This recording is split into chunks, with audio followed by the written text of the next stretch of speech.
What is up, y'all? We are here for our weekly romance oracle message. I wasn't sure if I'd be doing our romance message tonight or the full moon workshop, and I've been a busy little bee all day and I've worn myself out.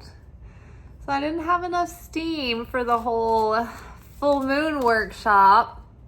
So hopefully I'll do that tomorrow before the festivities of Tomato Fest begin. It's our local music, food, and arts festival that happens every August. I'm not going to take those out yet. I was distracted. All right. So let's check in with our love lives and see if anything, there's anything specific that we need to know for our highest good, or where we need to direct our energy and our intention. Pay attention to red flags. The signs are cautioning you. So this could be to do with another person, but it can also be to do with you, our own red flags, right? Sometimes we have to watch ourselves when we know we're in the Goldilocks zone that is going to be the ideal circumstances to trigger our old stuff. And it's like the more we can anticipate that might be coming up, then we can have a better chance at recognizing it before it trips us up, right? So if you know that you have anxious attachment, you can give yourself a rule maybe about letting yourself sit with communication without feeling rushed. That way, if you are cooking up anxious thoughts in your mind and creating a story around something, you have a gap in time that's there, that's like you can't break that rule for yourself, to cushion you from like being reactive and sending some like anxious text that then creates distance rather than separates distance. That rather than closing the gap, you're like creating distance because it's repelling someone away. So watch out for your own red flags. Are you the type of person who, when you meet someone, you want to take it slow in the beginning, but you find that you just like throw yourself in all the way? And even if it seems like there's commitment coming quickly, it's like whether or not there is commitment or not, it's like you go really, really fast. And even if it does turn into a relationship, it still ends up like kind of fizzling out, right? So we need to watch ourselves in those tendencies. When we start to take it fast, we need to slow down. And I think that being more specific about what that means, what that looks like, is limiting the number of days you spend with someone every week, or the amount of time that you spend when you're together.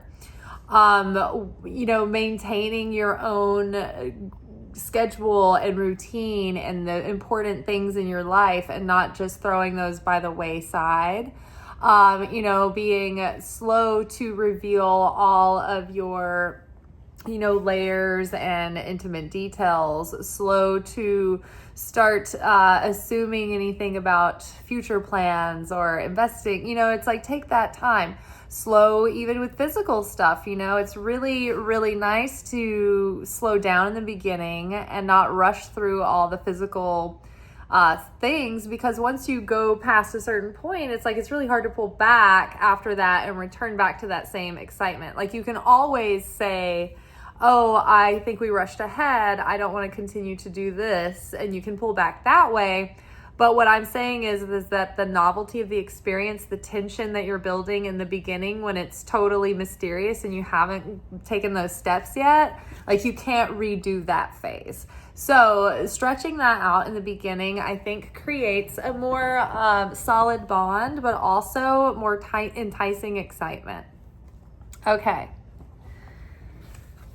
Well, all right. We're just jumping right in, aren't we? Okay, let's see. What is this? What do we have here? Ooh, true love. Okay, so also with your red flags, if you have you ever noticed that when love comes in, it's like it comes in a cluster of opportunities?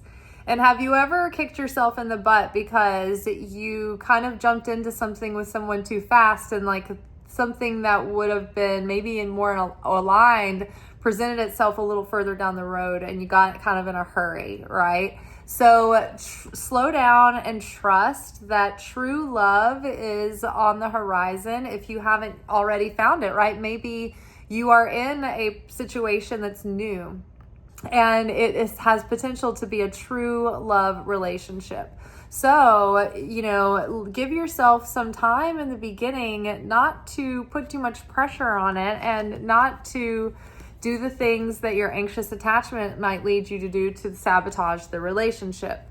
Even if things are going well and you're taking it really fast, it's like you're rushing through stages that need to be drawn out. And so with most of the time, this is with the masculine in the relationship.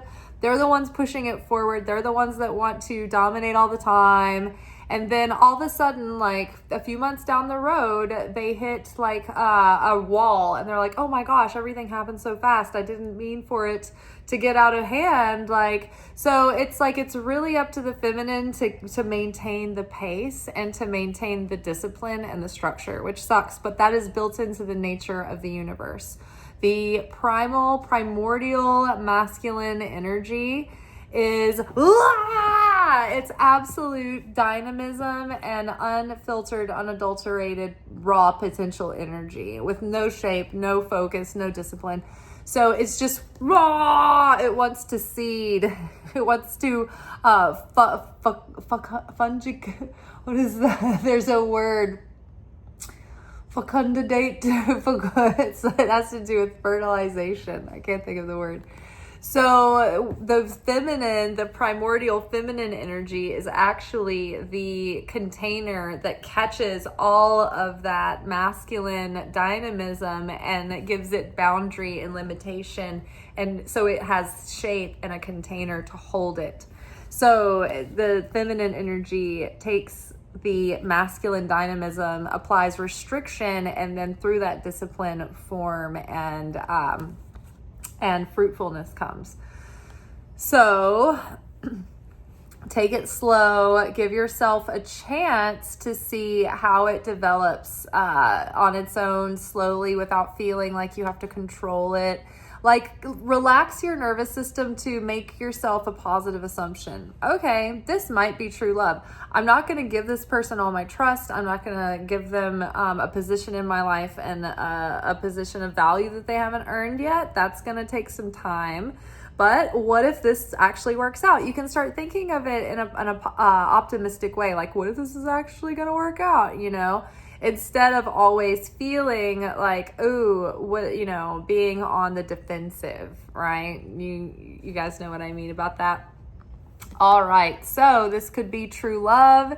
If you don't have love yet, then take your time in evaluating your suitors and options. And if you're already in a love relationship, it could develop into true love, and you just need to give it time and let it unfold naturally.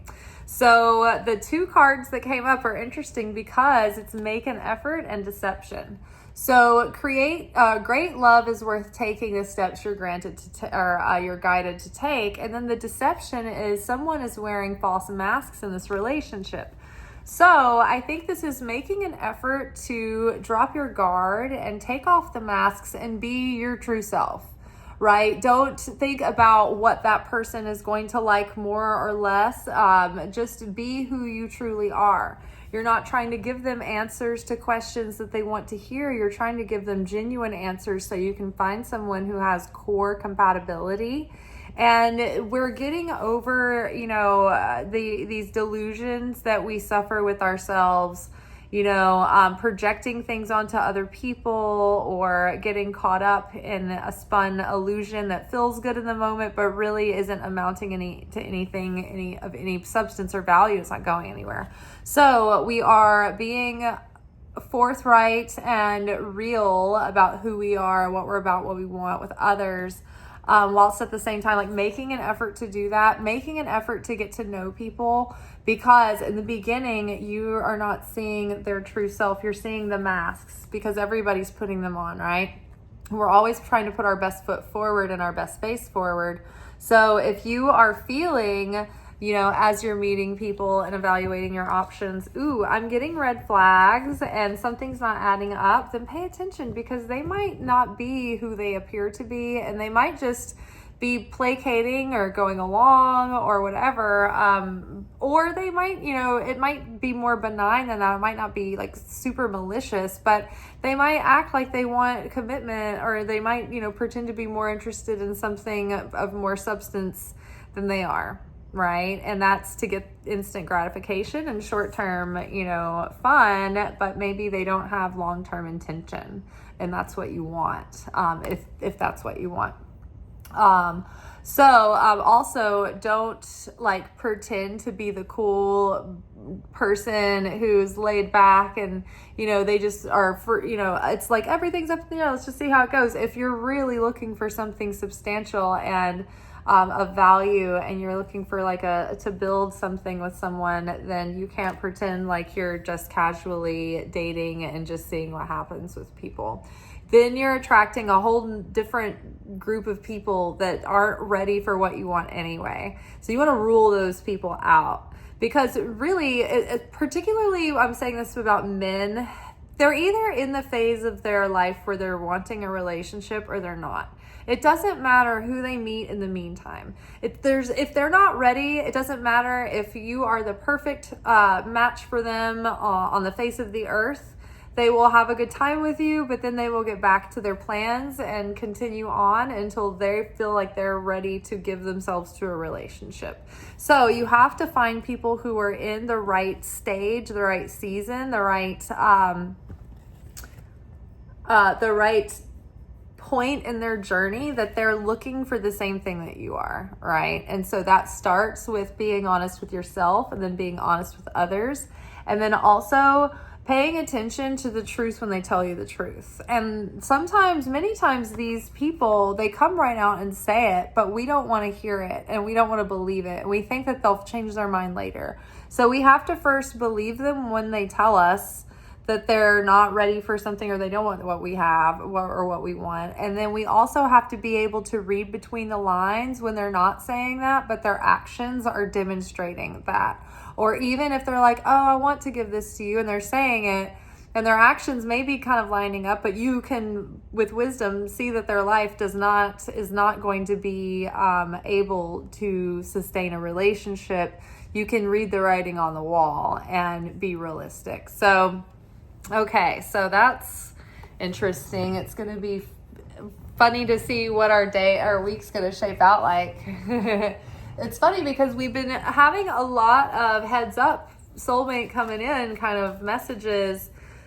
And so this message that says sort of like, hey, pay attention to red flags, watch out for deception, is kind of exciting, because sometimes the wolf in sheep's clothing shows up before the real deal. And so it might be someone that it's like a test. It looks very close to what the soulmate will be, but it's not quite. So that's fun. That means that something's starting to stir. Okay, so pay attention to red flags. The clarity card was feeling alone. So this is 5 of Pentacles. So be careful about being enticed by a person because you're wanting a relationship, or because you've been feeling alone, or because you're ready to have somebody to do stuff with. It's don't settle for someone who isn't a real viable match for you. It just because you want a warm body. And I think that this is the warning. It's hey, when you get into a very depleted, lonely state, you're at the risk of making impulsive, reactive decisions that you'll regret later. Okay, yes, never reach out, never go out looking for love when you feel scarcity, because then you will attract in someone who's going to take advantage of that feeling of neediness. Healing begins. So true love and 6 of Swords. I love this. So we are over the worst of it, and the dark cloud is lifting. And so we're moving out of this stormy season of our life, and maybe even a season of long-term isolation. And I think real healing is occurring to where we can start moving into a new chapter, a new phase. It looks like she's opening up this veil to reveal all of this healing energy coming through. So I know we've been doing a lot of inner work and focus on healing in our hearts, healing with our parents, healing with our relationship with the Creator. And so it would only follow that we will have healing with our romantic relationships. Make the effort. And what do we have here? 8 of Wands. So if we make an effort towards our healing and really make an effort towards our love life, things can start moving forward very quickly. We might suddenly find ourselves, with a lot of plans and social engagements and people that we're talking to and people that we're meeting, and we might be meeting new friends that are introducing us to different groups of people. So making an effort to get out there and be social and network. It's like you might meet someone through a friend. I know that at this party that I read tarot for this past weekend, there were, a lot of people there that I didn't know, and a lot of them were married. But then there was this one person that wasn't, and they were a life coach. So that was interesting. It may not be someone I'd be romantically interested in, but it's just like that just goes to show that when you get out and you do something and you put yourself out of your comfort zone, or you stretch yourself and do something new, then new people come into your life. All right. And then a little bit more clarity on deception. Dreams coming true. Okay. So that's so funny. So I feel like this can be twofold. When we want something to be true, we can project our desires onto a target and perceive them as our dream come true. And that can be limerent. It can be our affections pointed at a dead end target that's not returning that intention or feeling towards us at all. Now we might have our dream actually might be coming true very soon, and appearances can be deceiving. And so we don't want to get tripped up in that way either, where we're like, oh, it seems like nothing's coming. And then we settle for something that's not quite right. And then the dream come true comes around the corner any minute. So be true to yourself, right? We also have a plague in this world of always thinking that there's something better around the corner. And that's why people are having a hard time committing, because eventually you just have to make a decisive choice that this is the person that you are going to make it work with. There's no one on earth that's just going to be perfect and everything's going to fall into place and stay that way. You're going to lose interest in this person. You're going to have fights. You just have to pick the person that you think in the end you want to go on the roller coaster with, essentially. So settling for someone that you are not fully hell yes over, and they're not fully hell yes over you, is gonna lead to regret.